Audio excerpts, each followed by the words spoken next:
Guys இன்னைக்கு வந்து பாத்தீங்கன்னா நம்ம தளபதி விஜயோட ஜனநாயகன் மூவி டோட்டலா ஃபுல் மூவியுமே லீக் ஆயிருக்கு. அதாவது இந்த ஒரு மூவி அப்படி இப்படின்ட்டு நிறைய சென்சார் இஷ்யூக்கு அப்புறமா டிலே பண்ணி ஒரு வழியா எலெக்ஷனுக்கு அப்புறம் இந்த ஒரு படத்தை ரிலீஸ் பண்ணுங்க அப்படின்ட்டு கோர்ட் சைட்ல இருந்து ஆர்டர் வந்துருந்துச்சு.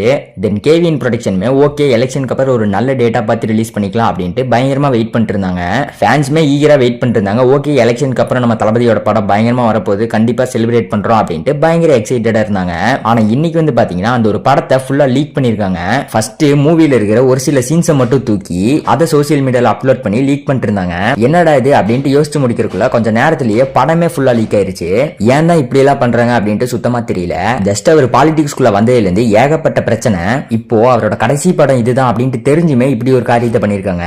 இந்த ஒரு மூவியை யார் லீக் பண்ணுது அப்படின்ட்டு போலீஸ்லாம் இமீடியட்டா ஆக்ஷன் எடுத்து யாரு என்ன அப்படின்ட்டு கண்டுபிடிச்சிட்டாங்க. அவரு யாரு என்ன அப்படின்ட்டு எனக்கு ஃபுல் டீடைல் தெரியல. கண்டிப்பா இதெல்லாம் பிளான் பண்ணி தான் நடந்திருக்கும். ஒருத்தர் பாலிடிக்ஸ்குள்ள அதாவது நல்லது பண்ண வந்தவருக்கு இவ்வளவு இடையூறு கொடுக்குறாங்க. நம்ம தளபதி பாலிடிக்ஸ்குள்ள வந்ததுக்கு அப்புறமா ஏகப்பட்ட பிரச்சனையை ஃபேஸ் பண்ணாரு. அதை நான் சொல்லி தெரியணும்னு இல்ல, உங்களுக்கே கண்டிப்பா எல்லாத்துக்கும் தெரிஞ்சிருக்கும். ஆனா இதை படத்துக்குமே பண்றாங்க. அதுவும் இவரோட கடைசி படம்னு தெரிஞ்சே இப்படி பண்றாங்க.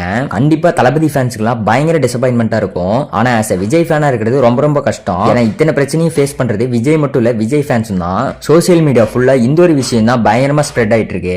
கைஸ் இந்த ஒரு படத்தை வந்து ஷேர் பண்றது, டவுன்லோட் பண்றது, அந்த லிங்க் கொடுங்க அப்படின்ட்டுலாம் கேட்காதீங்க. ஏன்னா இந்த ஒரு மூவியை யார் ஷேர் அண்ட் டவுன்லோட் லிங்க் இதெல்லாம் கேக்குறாங்களோ அவங்க மேல கண்டிப்பா ஆக்ஷன் எடுப்போம் அப்படின்ட்டு அபிஷியலா ஒரு நியூஸே வந்துருச்சு. சோ அதனால இந்த ஒரு மூவியை எந்த ஒரு வெப்சைட்ல இருந்தும் டவுன்லோட் பண்ணாதீங்க. அண்ட் அது மட்டும் இல்லாம இப்ப இன்ஸ்டாகிராம்ல ஒரு சில சீன்ஸ் எல்லாம் அப்லோட் பண்ணிருக்காங்கல்ல, அந்த ஒரு சீன்ஸையுமே இன்ஸ்டாகிராம் காரங்களே டெலீட் பண்ணிட்டு இருக்காங்க. அதாவது இப்படி பண்றது அன்அபிஷியல் அப்படின்றதுனால ஜனநாயகன் படத்தோட லீக்டு சீன்ஸ் எல்லாம் இன்ஸ்டாகிராம் காரங்களே டெலீட் பண்ணிட்டு இருக்காங்க. படத்தோட டியூரேஷன் வந்து பாத்தீங்கன்னா 3 மணி நேரம் 2 நிமிஷம் அப்படின்ட்டு ஃபுல் கிளியரா லீக் பண்ணிருக்காங்க. இப்படி ஒரு இன்சிடென்ட் நடந்தனால ப்ரொடக்ஷன் ஹவுஸ்க்கும் அதுக்கப்புறமா சேட்டலைட் கம்பெனிக்கும் பயங்கரமான லாஸ் ஆயிருக்கு அப்படின்ட்டு அபிஷியலாவே கன்ஃபார்ம் பண்ணிருக்காங்க. தளபதி ஃபேன்ஸ் மட்டும் இல்ல, கண்டிப்பா யாருமே இந்த ஒரு மூவியை இப்போதைக்கு டவுன்லோட் பண்ணி பாத்துறாதீங்க. எவ்வளவு எக்ஸைட்டடா இருக்கீங்களோ அந்த ஒரு எக்ஸைட்மெண்ட் அப்படியே கீப் பண்ணி தியேட்டர்ல ரிலீஸ் ஆன பிறகு கண்டிப்பா என்ஜாய் பண்ணி பாருங்க. இந்த விஷயத்துல தமிழ் ராகர்ஸை கண்டிப்பா பாராட்டி ஆகணும். ஏன்னா தமிழ் ராகர்ஸ் வந்து பாத்தீங்கன்னா இந்த ஒரு படத்தை வந்து இப்படி லீக் பண்ணவே இல்ல. கண்டிப்பா அவங்கள நம்ம ரெஸ்பெக்ட் பண்ணி ஆகணும். அதையும் தாண்டி அவங்களே அந்த ஒரு வெப்சைட்ல டிஸ்கிரிப்ஷனுமே போட்டு வச்சிருக்காங்க. இந்த மாதிரி ஜனநாயகன் படம் லீக் ஆயிருக்கு பட் எங்க வெப்சைட்ல இல்ல அப்படின்ட்டு அவங்களுமே அப்படி டிஸ்கிரிப்ஷன் போட்டு வச்சிருக்காங்க. இப்படி நடந்த இந்த ஒரு விஷயத்தை பத்தி நீங்க என்ன நினைக்கிறீங்க, உங்களோட தாட் என்ன அப்படின்னு மறக்காம கமெண்ட் செக்ஷன்ல கமெண்ட் பண்ணிட்டு இந்த மாதிரி சினிமா அப்டேட்ஸ்க்கு நம்ம சேனல் மறக்காம சப்ஸ்கிரைப் பண்ணிக்கோங்க, வீடியோ லைக் பண்ணிக்கோங்க. இன்னொரு வீடியோல உங்களை சந்திக்கிறேன். பை.